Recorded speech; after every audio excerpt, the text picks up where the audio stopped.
Welcome back to A Moment in History. I'm Seth Udinsky.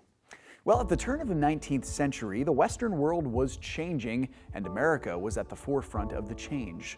Two industrial revolutions in the previous century had overhauled the country from being an old-world agrarian sort of nation to a much more factory-driven cityscape of industry and technological innovation. Similarly, a bloody civil war had crushed and then rebuilt the nation from a collection of states to one national identity.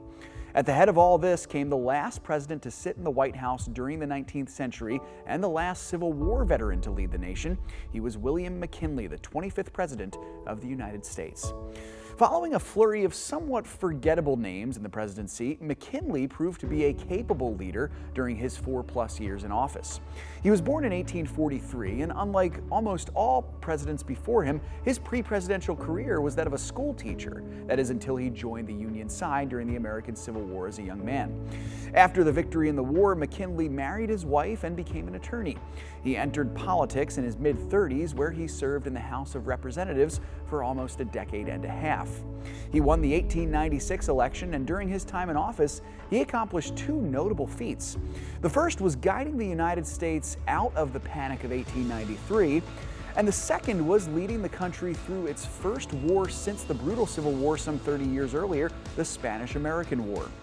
On the international stage, McKinley had the chance to show how the remade United States would fare against a foreign foe, and the president and the nation lived up to the task. The war lasted only 3.5 months, seeing the United States expand its territory as a global power.